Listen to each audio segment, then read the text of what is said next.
Hi guys, welcome to another episode of Red Divide Centonomy Campus Edition. My name is Esther and I'm here with Foi Wambui, who you know as a digital content creator. So I'll just let her tell you more about what she does. Who is Foi? Okay, Foi is many things. I'm an actor. Yeah. I've also done radio. I do a bit of television, and I also create content on Instagram and on YouTube. Yes. Yeah, so let's talk about the fact that you're quite young. Do you have a problem sharing your age? I'm in my early 20s. Okay, early 20s? Okay, I'm 21. All right, yeah. How did you get to do so much at 21? Okay, let's just say I've always been that person who's outgoing. I like trying different things, and that's how I've always been, ever since like I was a child. So for me, it was more of like opportunity meets preparation and the right timing and all that. So just putting myself out there a lot. I put myself out there a lot. So yeah, that's what has helped me get to here. So you said you're an actor, digital content creator, and you're also a radio host. Yeah, and TV. Which was the first job that you had? Acting, definitely. What, at around what age? Okay, job. I mean, I know I started acting when I was young. Oh, okay. But actually, job was after I finished high school. Yeah. So that's when I got like my first paycheck when it comes to acting. But before that, it was just, you know, school things, competitions, etc., etc. Yeah. So acting came before everything else. And creating content? Creating content came as a result of, I used to write. I mean, I still write. So I used to have a blog. I used to have a blog where I used to share all the things that I write. And over time, I wanted to evolve into more of videos and more of photography. So that evolved into that. I mean, I had Instagram since I was in like high school, but it wasn't really a content creation space. It was just, you know, posting nice pictures and like, I'm doing this with my family and my friends. Yeah. Then so it was, honestly, I feel like it just came and I enjoyed it. Like, you know, it's one of those things you're like, oh, okay, I actually like this. Yeah. Yeah. So in terms of creating content and let's say brand collaborations, do you find like, let's say companies saying you're too young or anything like that? No, I haven't had that kind of situation where I'm told I'm too young. I feel like before a brand approaches you, they already have gone through your they've gone through your brand. They already know, they can estimate a certain age, you know. Yeah. So they know the kind of things that you post. And even I don't think it's necessarily about age. It's about the kind of content that you produce. So if you produce a certain clean kind of content, then probably a brand that is more obscene wouldn't approach me, for example. Yeah. So I haven't had that situation where I'm told I'm too young. No. Oh, great. What will you say are the benefits of starting early? Making mistakes. You can make mistakes. Because it's always said that when you're young, you can't assume so many risks, right? Yeah, you can. Like, you can make as many. You can, like, literally, you can start this. If it fails, you can start something else. I always keep telling, like, people in my close circle that tomorrow, if I decide I want to be a dancer, amtaniambia kitu yoyote, I will wake up and I'll go be a dancer because I'm young. Like, it's a time to try all these things and see the one that fits you, you know? Yeah, especially like with our education system. Like, when you're out of high school is when you can explore yourself and explore what you actually want to do eventually. So I think also part of the thing, you know, with these millennials craze kind of thing, like people want to accomplish things like now. What would you say around that space?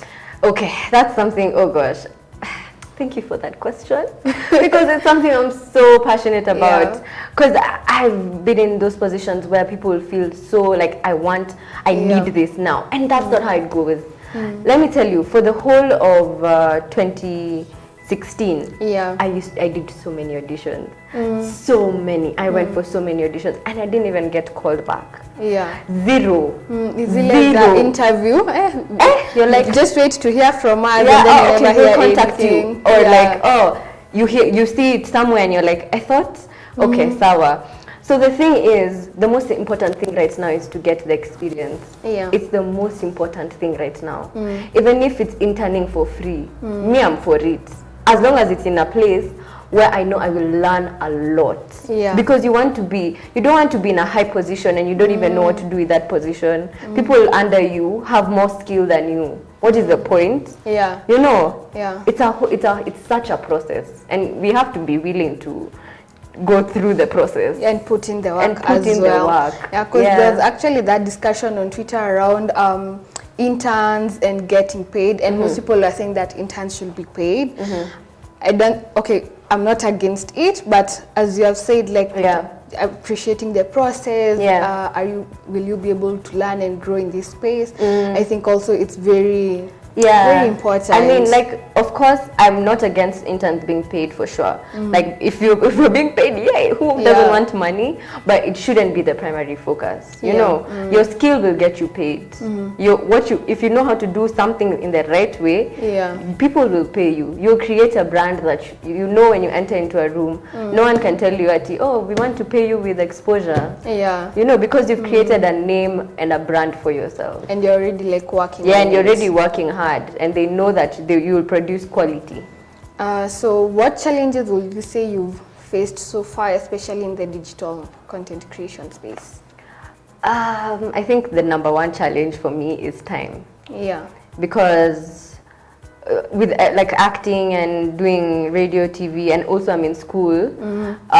So sometimes when it comes to content creation, it sort of suffers. So sometimes, like for a couple of months, I can't be able to post. And for me, I'm not that person who just posts for the sake of posting. So for me, planning my time enough so that I can be able to do everything that I want to do has been one of the biggest challenges. Also, the second one is just people feeling very entitled. And as a young person in this kind of space, at the beginning, you don't know how to handle it. You know, everyone expects you to provide, you know, people expect you to do this and that for them. People expect this and that. You have your own expectations of yourself. So it can be overwhelming at times. It's a lot. It's a lot sometimes. And you know, interestingly, we are having like a conversation around social media pressure versus money, which will be on the 8th. But in terms of that, will you say, like, people expect you to have certain kind of income or treat you in a certain kind of way? Do you think like that creates like some kind of pressure in life, or I mean, like, you know, when people see that you're out there, and for all the things that I do, it means that I will be out there physically, my voice, my face. So people, when they see you maybe on TV or like on social media with this number of followers, they automatically think you have a lot of money. You can, so like you go somewhere and someone is like, why should I see you? When do unafanya nini? See you cover this bill. So you just pay. So you pay. And then if someone sees you like in a matatu, you can just see they're like, hey, anafanya nini kwani? Okay, sawa. So there's that expectation that people have, and it's very unrealistic. I mean, even though you have the money, it's not like we're gonna go splurging. And also, I think the other side of that perception is the fact that now people who want to get into the digital content creation space or in the media industry think they're going to earn a lot of money like immediately and quitting their jobs and things like that. What will you say about that? It's a touchy topic, to be honest, because I know people who quit their jobs and they're flourishing as content creators.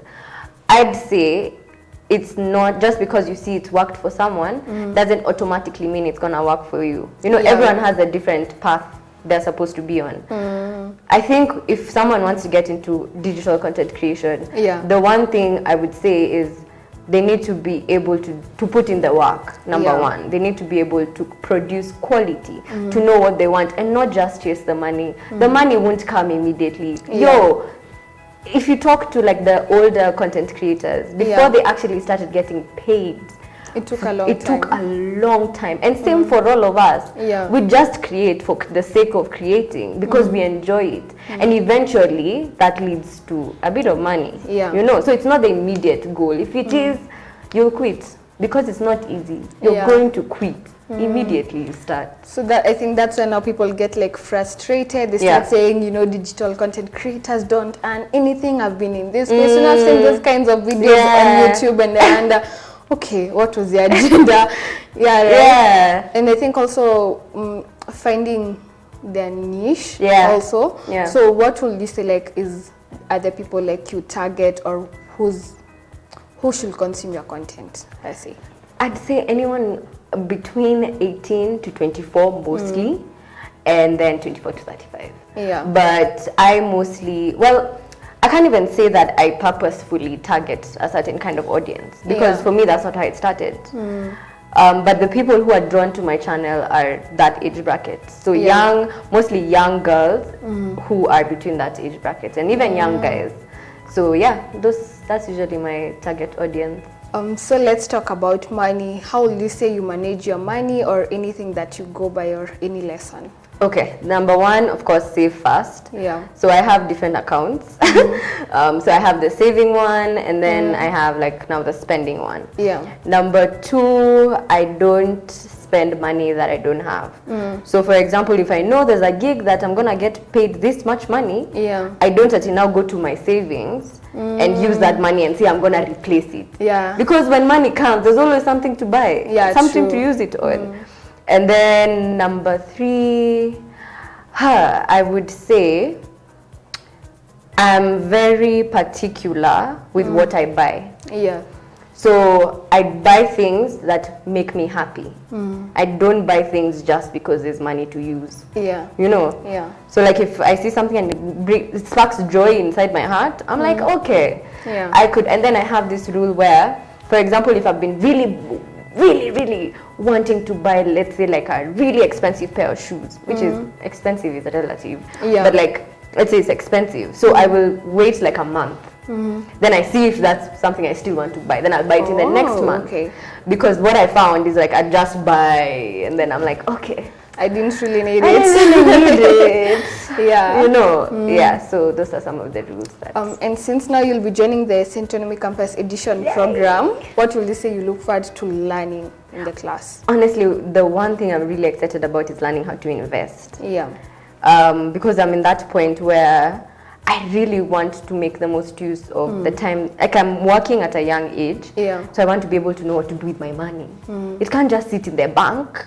Alafu, you know, like it needs to be able to grow for me. So that's the one thing I'm super excited about. And it's mostly because that information isn't there, especially when it comes to Kenya. Like, you don't know where to invest. It's true. It's like, okay, I have this money, I want to invest. That's it.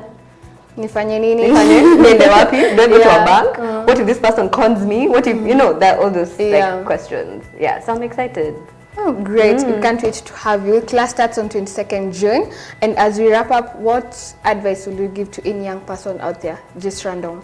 I would say be yourself, because it's the most precious thing. It's the most beautiful thing. Just because you see Foi does this and that, don't try to be like Foi. Foi has been like amekuwa na kimbelembele since childhood.